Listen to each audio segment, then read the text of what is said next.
Hello and welcome to the Untitled Review Show. We haven't done. Should I have a look at that one? There's yeah, you can't. I'm pretty sure you won't be able to see me now. Right. And then he's on to me for not looking at the logistics and stuff. What are you doing? I don't know what else to say. Sit there. Right, I'll sit there. There you go. I'll sit away from the group. Should I move? Put in a wee bit. Right. Okay, I'll sit right here. Should I move? There we are, Alan. Right, okay. Hello and welcome to the Untitled Review Show. I'm going here. I don't know where the fuck to look. We've not done an episode of this for a little while. I like to think of us as Cinephiles Light. that's where I like to think of us. Something rhymes with the light. Yeah, shite.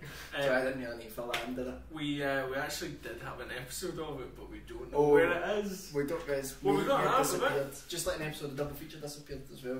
That seems to be the common link. Episode of disappeared. Yeah. So anyway, deleted. This week what we want to do is I say this week as if we do it every week, but I want to talk about films that just didn't live up to the hype. Films that you watched, that it might be a personal hype that you had for it, it might have been something that you really, really wanted to watch and it let you down, or it may have been something that everybody talked about. Can we talk about like hype and like retrospect, like if something's become like a cult film? Yeah, so, yeah, like, because if you then go to watch it, because the first film I was going to mention was Citizen Kane. Right, because the first film I was going to mention, the first one I would probably mention is The Thing. Like the Thing, the 2011 version of The Thing. I went to see it and it was rubbish. And then later on, like I'm not like talking that much later on. I'm talking like 3 days later on. Michael had made a cult film, and it was therefore good. The fastest cult ever. By proxy. Oh, hello. Oh Jesus Christ! Pizza. There's a jump cut for you. Can I just say I'm on a diet, I'm watching what I'm eating and all that, and these guys are going to tuck in to this amazing looking pizza. Now you're fucking watching what we're eating. Chips, you know. And that chips. And that chips. And I spoke good England. Anyway, so yeah, films that were over. You better show that. A wrapped can. You do realise this can over here can see yeah, you. They wrapped Alan's can in brown paper. So I can drink it on the street. You don't need to do this. You're still in no shop, idea. you're fine. Yeah, it's a little bit of a strange setup. I feel like we should have 2 cameras over there instead of sort of double team pincer movement. Okay, so films that were overhyped, and yeah, you can talk about things that perhaps have a great reputation and then you watch them, because the first film that I was going to mention was Citizen Kane, because I feel like it's technically brilliant. Technically brilliant. I think that the way it's shot and the fact that it's a non-linear story, I think its legacy is probably better than it is as so a film. Many people regard it as like a film textbook for like filmmaking. That's textbook. I think it is. I mean, it looks fantastic, but I think it is a little bit style over substance, you know. And I love Orson Welles. You know, Orson Welles is a legend. You know what I mean? Touch of Evil. You know, absolutely brilliant. And The Third Man. You know, I mean, so Transformers the movie. Yeah, exactly. As the Californian wine advert. He's you know, Orson Welles. Delightful French vineyard. Doesn't do anything. Orson Welles is an absolute legend. But yeah, I feel like. What do you think of Citizen Kane? Have you seen it?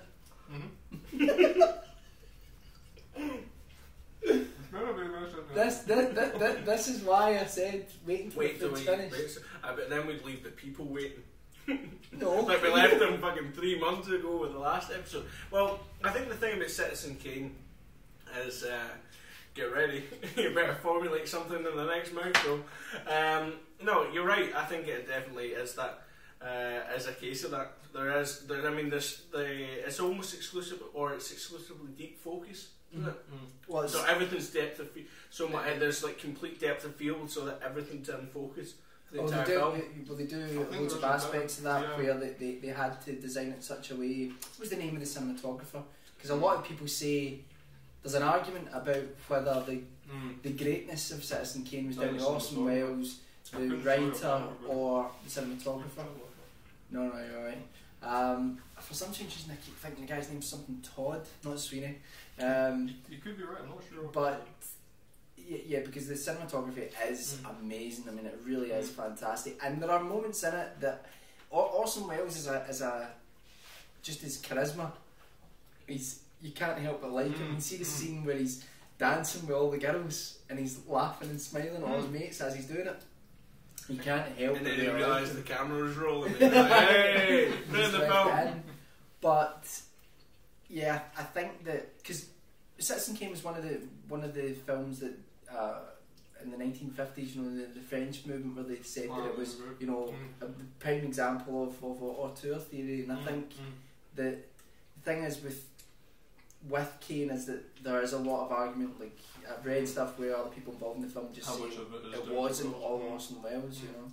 So what about you, Cam? You got a film that was overhyped? No, I was just before we move on. I was just going to say, do you feel that partly maybe it's because we've seen so many things that are borrowed from Citizen Kane or that like refer back to it? I mean, it's spoofed in everything. No, I don't think so. I think it's genuinely more that the story doesn't grab you. There's not this level of emotional attachment in the film, and I think that's what's missing. I don't know. I can't look the same way as Sledges.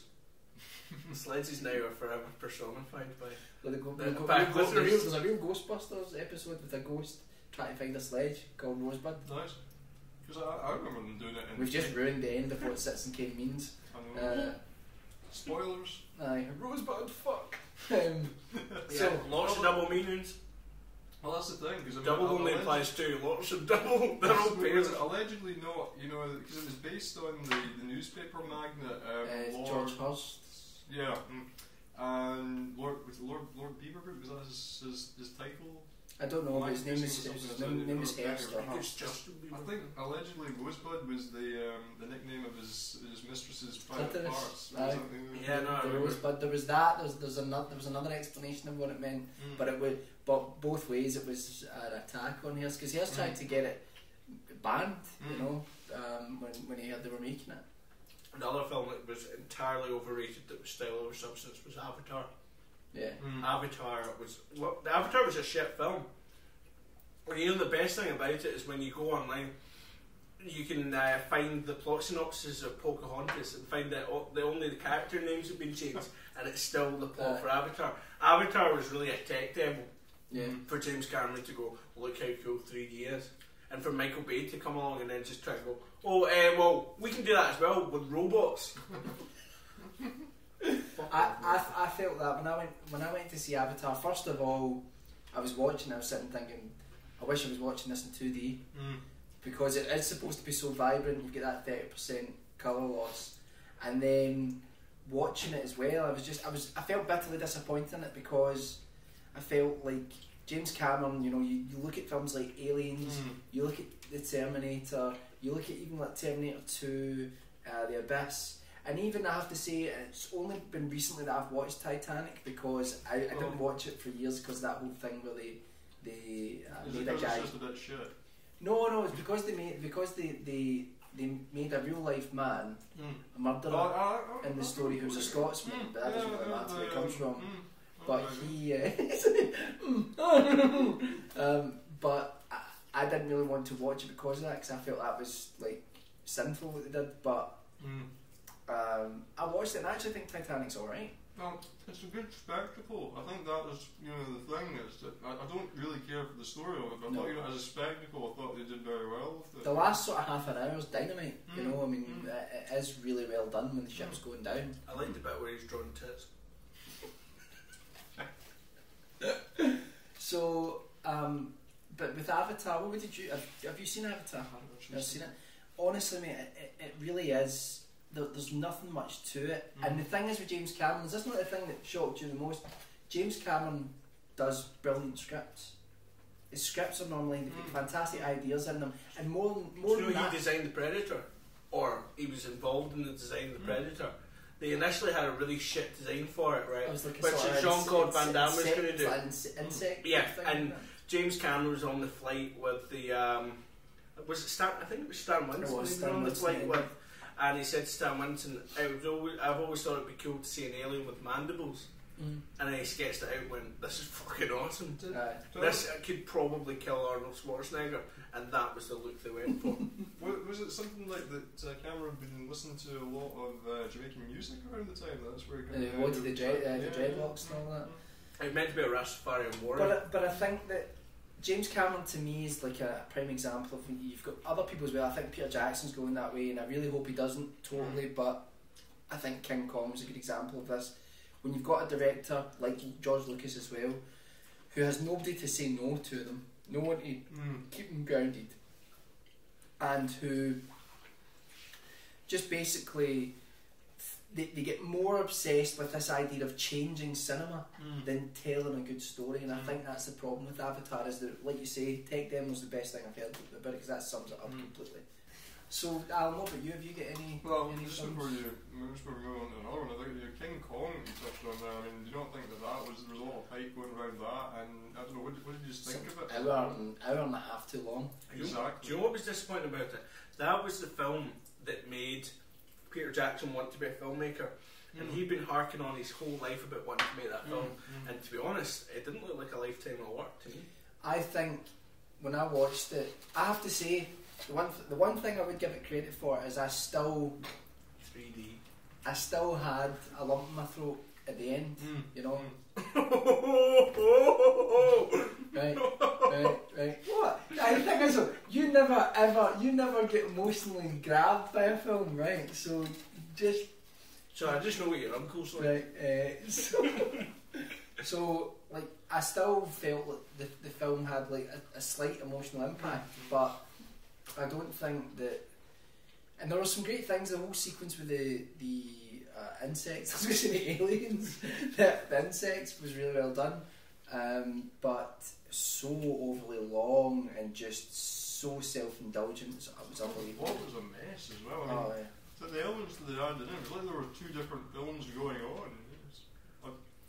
So much of the stuff on Skull Island, it felt like it was Jackson was going somewhere with that, and it just suddenly went away. You know, it just stopped. But I think again, Jackson's a great example of someone that you would normally expect the script to be very good, and like you say, it just because he writes it with his spouse, doesn't he? And Fran Walsh. It used to be Fran Walsh, now it's Fran Jackson. Is it? Who's the other one? There's another one, because it's always two of someone them, that gets left two of them and another girl. They wrote Lord of the Rings together. Brett McKenzie. I can't remember, but so if you get any films, then well, the one that I thought would be good to touch on was Tron Legacy. All your food. So it's. I mean, I don't hate the film, but I did think that it was quite disappointing. And before I watched Legacy itself, I watched like the original Trons up fairly recently. Before that, and I thought this is going to be great because they could just all they really needed to do was basically remake the original Tron, but with like sort of shiny CGI, and you're more or less guaranteed a success. To be honest, I think the original Tron's partly guilty of being overhyped. It's a good film, but it's not as amazing as some people make out. I like Tron, but again, it was a film that was more about seeing something that you hadn't witnessed before in film. But I did still enjoy it, and there's some really iconic moments in the film. I met the effects guy that did Tron. Really? And he also did, the scene in Total Recall where he goes through the scanner. Oh yeah. That was like the first mainstream CGI most people had done to that grade. He did that, and he also did the scene in Escape from New York where Snake Plissken flies in, and it's got like it looks like a computerized model, but it's like it was actually just a whole load of cardboard boxes with green lining over the top. That were that's amazing. A really interesting guy. And it was just like a random thing that was on. I just went and saw. Not in Glasgow, it was when I was abroad, but no, really good. Sorry, Karen, go back. No, so I was going to say, I felt like Legacy, for all that, I mean, Tron has its... I keep laughing at you because I'm becoming the teacher in Peanuts. But...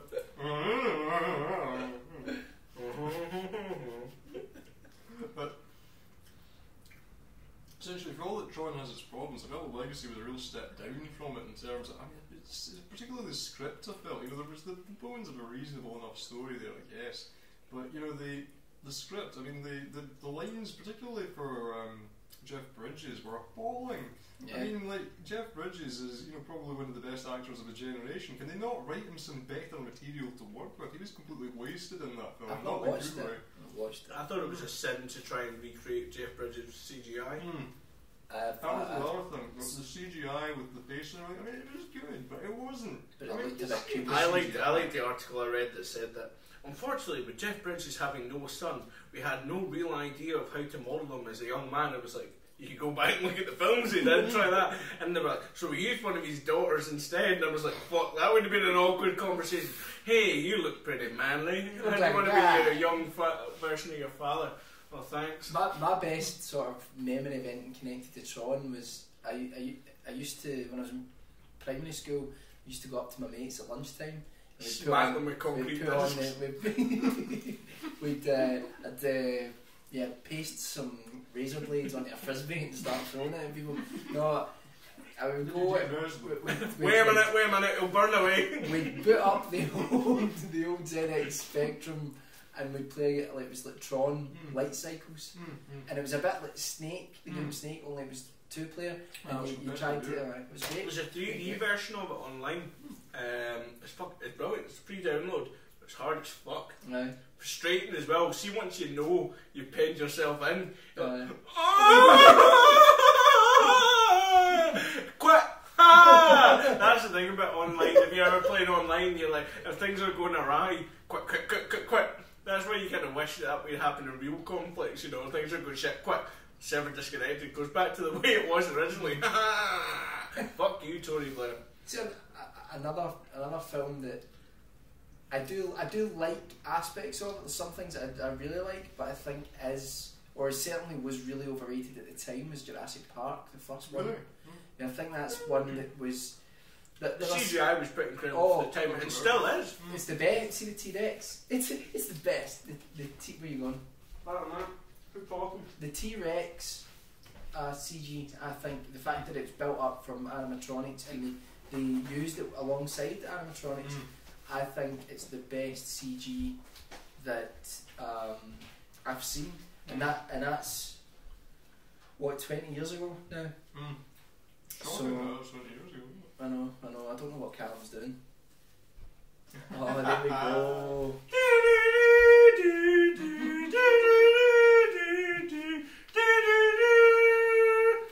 Laserdisc, the only format, might add, that's as John Cameron put it. John Cameron. John Cameron. He's an amalgamation of John Cameron. No, that is John Cameron. John Cameron. Yeah. Who's John Cameron? Jim Cameron. That's James Cameron. It's a mixture of John Carpenter. No, it's John Carpenter. Like, cause yeah, John Carpenter in the back of the thing, Laserdisc, said, "This is exactly the quality that the movie was." I was like, "Thanks there, John." Insightful. But the thing I always felt with Jurassic Park is that it had a few really great moments in it, but it just, I don't think it's, you know, people talk, when they talk about like sort of summer blockbusters, like Jurassic Park's one of the films they talk about a lot of the time, and I just don't think it's up there with like the sort of best summer It did just get a re-release, and I think it did pretty well. That wouldn't surprise me. I think it was converted into 3D for the release. I would go and see it. You know, I wouldn't go and see it 3D, but I would go and see a re-release of it because it's a film that I enjoy.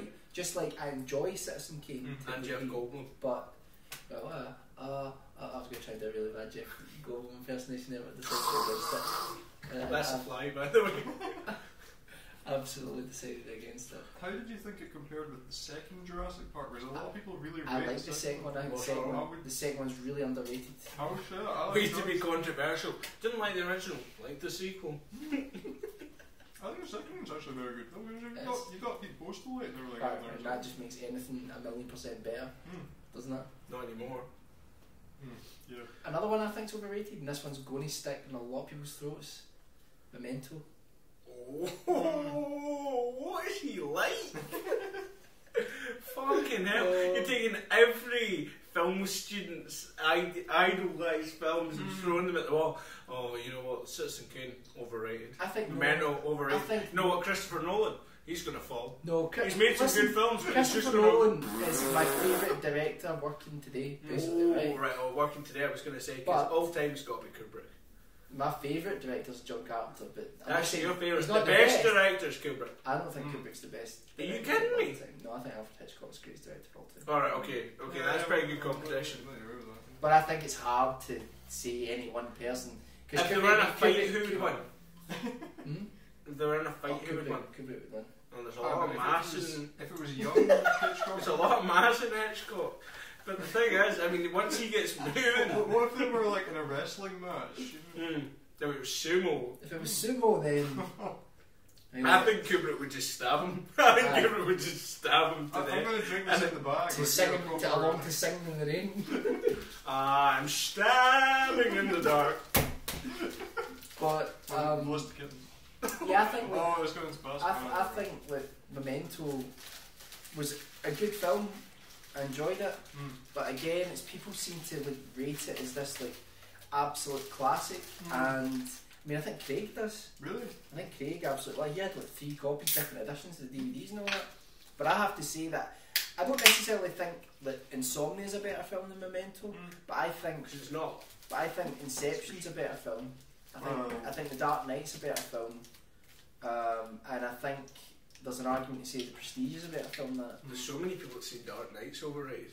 But I think that for a while, I think there was a lot of people that found it quite fashionable to say that, as if to go, oh yeah, you know, actually I've got quite a good taste in films because I can say The Dark Knight, which by public and critical consensus most people consider pretty good, you know, oh yeah, I didn't like that film, or whereby people will go, well, if they didn't like that, they must, you know, they must really have a good knowledge of film, not just be a fucking retard. I think you get with so many things that are highly rated though, that, you know, there's always going to be somebody that will say it's overrated just to be... I've read online the other day, some guy was... Trash and Citizen Kane. Some guy was saying that Clint Eastwood was overrated, and seriously, if he'd been in the room, I would have just taken a hammer to him. It depends though. Mystic River, I felt was really overrated. I thought that was that. I never actually caught that. That was the one who got the Oscar. And it was like critically acclaimed across the board, and everybody went on about it. And I really felt when I watched it, I felt it was quite a soulless film in a lot of ways, and I think for what it was talking about, I felt they needed to have more in it. I don't know, I just but this is the thing, right? You watch the film, right? You get through it. But Clint Eastwood's a man, though. No, that's what I'm saying. You're not 100% sure about it, and you go, I don't think we'll give the Oscar to this. And then you read the director, and you go, shit, we can't not give the Oscar to this. Well, there will be a fucking Barney. That's exactly the thing. I was going to say, do you think that Clint Eastwood is particularly as he gets older, is one of these guys that suffers from getting patted on the back a lot? You know, like I think Scorsese gets so much of that. Do you know, I was going to say that. Do you think The Departed's overrated? Oh, it's so overrated. I mean, I think. You know, it really doesn't do it. It's not Infernal Affairs is better. Exactly, it's a carbon. That's why I did my dissertation on. That's been a useful degree. I haven't seen. You're professional. I'm a professional filmmaker. I'm a professional cinematographer. That they didn't use my degree. I wouldn't know how to do a lot of the stuff that you do if you hadn't done that degree. That's a lie. Look, let's just go for it, alright? So on the topic of Martin dyes his eyebrows Scorsese, I want to say that Hugo is one of the most unbelievably overrated films, and with your permission, I'd possibly like to include part of my review that I did. I'm going to include every... link up on the screen. Yeah, I think I'll maybe include that, or I don't know. I think let's have a look now in Callum's mind to see exactly what he thinks of Hugo. Right, that's the worst of it. Just so you know, by the way, there are spoilers in this, so if you are planning to watch the film, you might not want to watch this, because I will let out some home truths about Hugo. Look at that fucking weather. So what is Hugo? I hear them ask on better review shows. Hugo is a film about a boy with a middle class English name.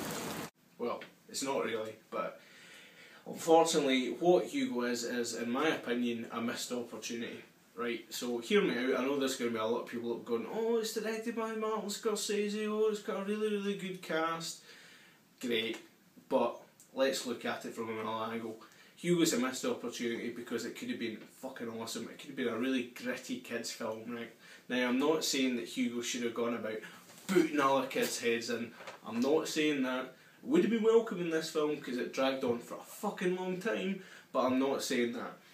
think of it in the way as, can you imagine if Quentin Tarantino had done Bambi? Can you imagine the scene where Bambi's mother had got shot, right? That would be amazing, right? You would have seen Bambi's mother getting blown to pieces and stuff like that. Now, I know a lot of the power in Bambi came from the fact that you didn't see it and it was fucking implied, and that's where the power came from.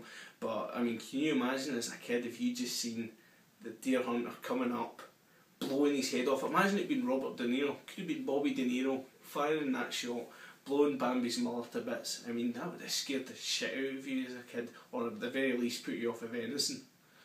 Jude Law is in this film. Now, I get the feeling that Jude Law was a bit of a mistake, right? Now, of course it was just a mistake, he's Jude Law, but he's got such a minute role in this film that he really doesn't influence anything, and he should, because he plays Hugo's dad. There's your first spoiler.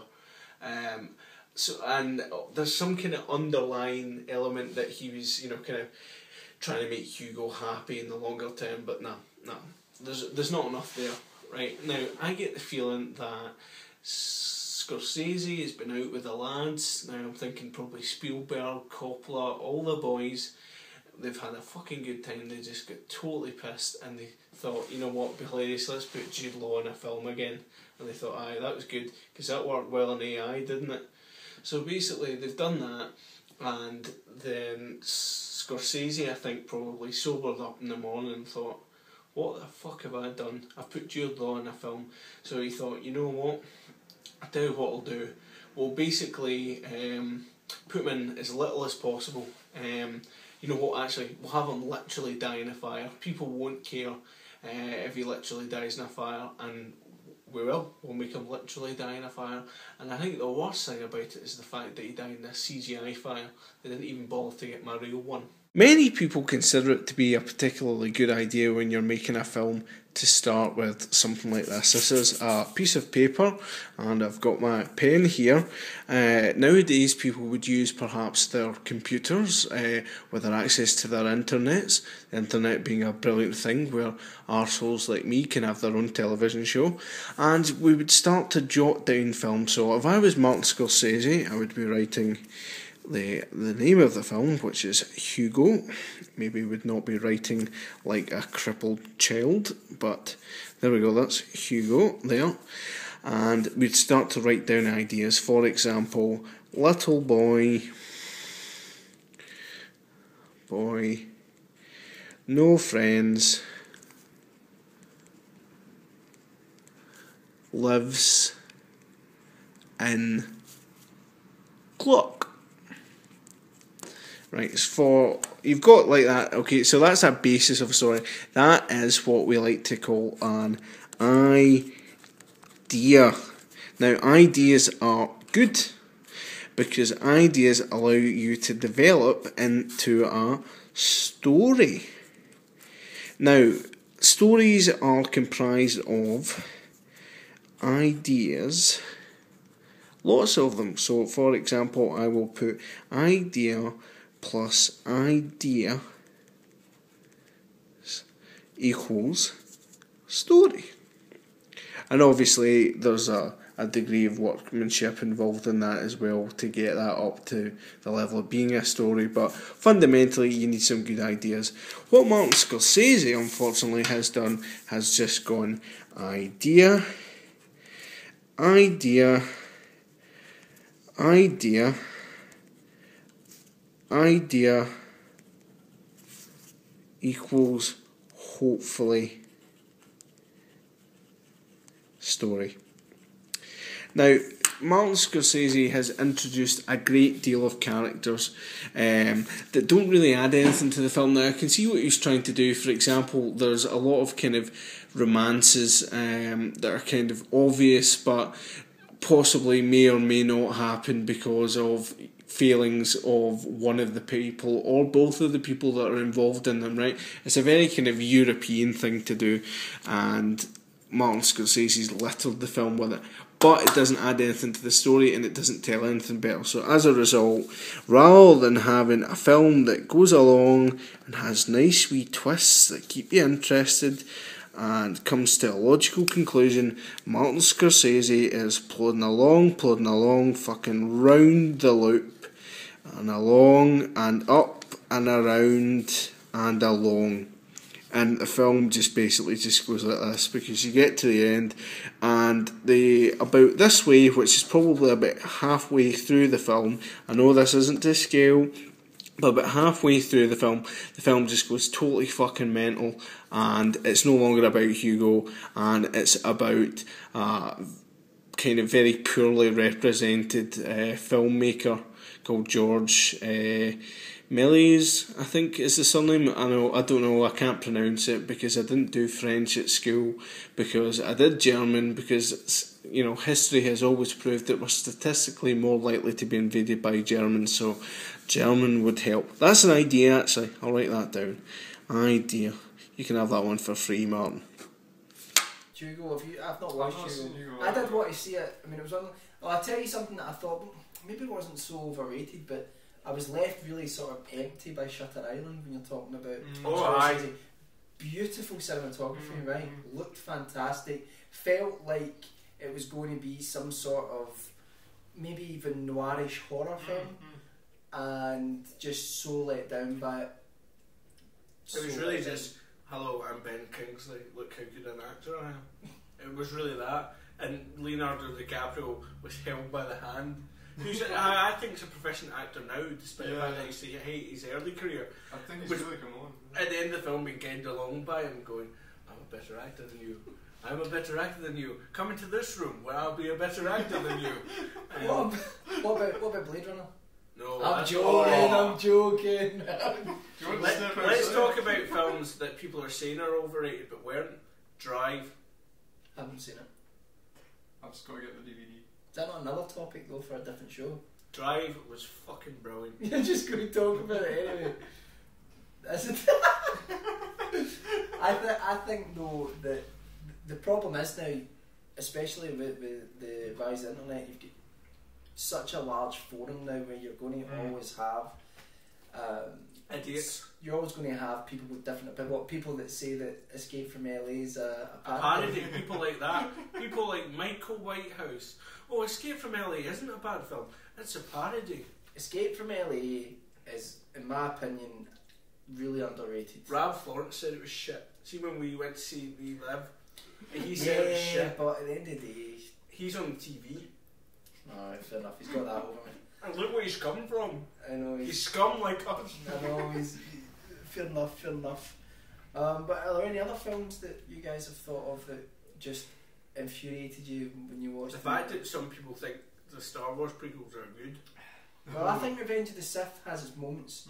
It's a muddled film. It's got far too much in it. That should have been the entire storyline over the 3 movies. I hate you! I hate you! Yeah. Oh, good acting there. I mean, but what do you expect the actors to do when they're acting in front of a green screen and they're just having George Lucas saying more intensity? Sitting there in a chair going, I got any more donuts? Tell you what though, Ewan McGregor acts his ass off in the third film. The first 2 films. The first 2 films. You have done that yourself! No, the first 2 films, Ewan McGregor's on autopilot going, this is not what I signed up for. Third film, I think Ewan McGregor did a really good job. And I think, God, what's his name, plays the Emperor? He killed younglings. Ian McDermott. Ian McDermott. Who played the character at his youngest when he was at his oldest. He, best Bond villain ever in that film. You know, Revenge of the Sith. He's really, really great. And there are some amazing moments, and there are rumours that Spielberg directed some of it, and I know the Yoda versus Emperor. Lucas didn't direct it. Because that bit is brilliant. I mean, the bit with Palpatine fights Yoda? I think that's fantastic. This was another continuation of Yoda shouldn't be doing that because it totally undermines Yoda as a character. How does it undermine Yoda as a character? Fucking jumping about. Like he should be fighting. Sorry. I have to cut that out. Why? Because the thing is about Yoda is, he's got so much power. It should be like restrained. No, he should be using the Force. They should be fighting with the Force. But they were. Yeah, no, but then they were also. He was also jumping. He was jumping about like a fucking Mexican jumping. No, I'm sorry. I think when Duel of the Fates and all that comes on, and at the end of Revenge of the Sith, and it's cutting between not so much the Anakin and Obi-Wan fight, but when it gets to in the Senate fighting for democracy, you've got Yoda, who's a character that everybody loves. You've never really seen him, and he's and this is a point where he is at his weakest because he's now 900 years old. Yeah. Do you know what I mean? You've not seen Yoda in his heyday. Do you know what I mean? In his heyday, the Emperor would have been. And the thing is, I still maintain to this day, and I've told you this story before, kind of caused a ruckus on a forum before. Yoda is winning that fight. He's winning it, and I will fight anyone to the death that says otherwise. But for some strange reason, Yoda gets full of doubt once he leaves. I'm amazed you took it to that level because I love that scene. That scene is fantastic. I just turned the DVD off. See the bit where the camera closes in on you because Yoda's sort of getting fought back with the whatever fucking lightning or whatever you call it, force lightning, right? And Yoda then sort of turns around and he's just got this look in his face, which is kind of like, I've got you now. And the Emperor starts getting pushed back, starts screaming. Then they both get blown off the platform. But that's the only thing. Do you know what I wanted to happen? They're all show though. The fights aren't as good as the ones at the end of Empire Strikes Back. He should have defeated the Emperor, right? And or been on the verge of defeating him. Darth Vader turned up, and the two of them were too much for Yoda. That should have been. But then he would have just. Then George Lucas has got this bullshit about how the dark side's more powerful. Fuck him. Fuck George Lucas. Fuck his beard. Fuck his neck. He doesn't have a neck. Yoda said that the dark side wasn't stronger. Aye, but George Lucas has said that it is. Yeah, but I suppose the thing, well, technically, from a philosophical standpoint, the dark side is stronger because people who worship the dark side would go to more extreme lengths than people that follow the light side. So technically, they would have more kind of unrestrained power, and they'd be willing to do stuff. So by that token, I would say that they have the potential to be more powerful. Anyway, as you were saying, yes, the fight scenes in Empire Strikes Back and in Return of the Jedi are much. Can I just fucking say, Lucas, what we do in your Blu-rays? I think we've already mentioned this. We didn't. In the last one. Yeah, in the last one. No, that wasn't the last one. Oh well, if it wasn't, I'm just saying again. Fuck you, Lucas. Fuck you. I think this is the way so many of our conversations end. End with George Lucas. Any other films then that you thought were like completely overrated? What about some classic cinema then, films that Baby Geniuses. Some people. What is it with you in this film? Some people liked that film, and that was too many. What is it with? Some too many. Some was too many. In fact, anybody liked that film. What about The Breakfast Club? Fuck off. Brilliant film. Spring break. Next. I agree. I think Breakfast Club is very good, but move on. But don't say anything bad about Breakfast Club, Michael. But you're in my flat. You're in my flat. Don't say. Do you think it's the best John Hughes film? Yes. Planes, Trains. Oh no, it's better than Planes, Trains. Fuck you. Planes, Trains, I think is the best thing John Hughes did. Like it's so high up there in my estimation. Breakfast Club's great. Ferris Bueller's a very good shout, but Ferris Bueller doesn't really have. It's got a little bit of pathos in it with the camera character. But Planes, Trains has that great gut wrenching. That was less dramatic than I hope. Yeah. The thing that I would say about Planes, Trains though is that I think it is just that bit at the end that it does have the kicker, the emotional wallop that a lot of the other films. The comedy's so great though. I know it has its moments, but the only thing I remember about Planes, Trains is watching it with my dad, and the scene where they wake up in bed together. My dad was just fucking creased. He was just totally gone, and I was sitting there going, "Yeah, this is funny, but."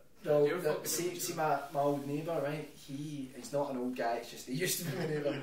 He had actually been bitten in the face by a dog, right? Like his sister had brought a stray dog in, it had been going around the street, she brought it in and they phoned some like RSPCA or whatever, and while the dog was in the house he bent down, he was patting it and he bent down and it jumped up and bit on his face and it slit the top of his mouth down the middle, so it was like the Predator. Right? Oh, cool. He got that stitched together and he was sitting there after they got it stitched together and someone put on Planes, Trains and Automobiles and he always says he can't watch that film because he nearly did when John Candy said something about playing pick up sticks with her butt cheeks and he says, I heard that line, and I went. Thought you were going to say the dog bitten for saying someone saying the Breakfast Club was shit. No, let's not say the Breakfast Club's overrated. I'm not saying it's necessarily overrated. I'm just saying that I'm playing devil's advocate with it a little bit. Do you know Molly Ringwald's back and she's still pretty attractive? Yeah. Also, do you know, to go back to Drive, do you know... Oh fuck, what? No. Do you know what the reason Carey Mulligan was picked for Drive? Because Nicholas Winding Refn thought she reminded him of Molly Ringwald, and Nicholas Winding Refn's film that he wants to remake the most is 16 Candles. 16 Candles. I just can't help but think of Family Guy. Yep. Family Guy with 16 Candles. No. Peter gets raped off of the guy. Oh, is that what that's from? I know the bit you mean where he's just, make a wish, it's already gone. Stop! Yeah, it's not. It's not. I have to say though, before we lose the thread of the Breakfast Club entirely, you think this was actually alcohol? This is Sprite, but it's a brown bag. I know it's making me sympathetically drunk. It's what was it? Did you not think that Ali Sheedy was Auteur before she got the makeover? I don't know. She looked alright after. Yeah, but Molly Ringwald still is the most attractive girl in that film. There's only 2 women in that film. Also, not that would have escaped you. I didn't have to point that out. Ashley Judd. Sorry? Dude, Judd Nelson. Who the fuck's Ashley Judd? Ashley Judd is a girl. Yeah. Ashley Judd is a girl. So she's in it as well. No, Breakfast Club's a long time since I've seen the Breakfast Club's a brilliant film. Ferris Bueller is a brilliant film. Trains is a brilliant film. Hughes. You can't remember. John Hughes went right off when he started getting into the 90s writing shit films like Baby's Day Out. Home Alone's a good film. I would say the first Home Alone better than Baby's Day Out. Is a good Baby's film. Day Out is shit. Anyway, I think we're coming to the end of this because we're also coming down to the end of the recording thing that we've actually got. Sure. I've enjoyed this episode. It's been good. Well, until you nearly fucking defaced the Breakfast Club. Defaced me. Join us again for future, hopefully more regular episodes. This is the Untitled Review Show. I've been regular, like Miles. Miles.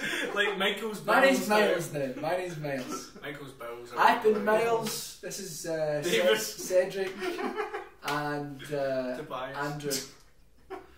See you later.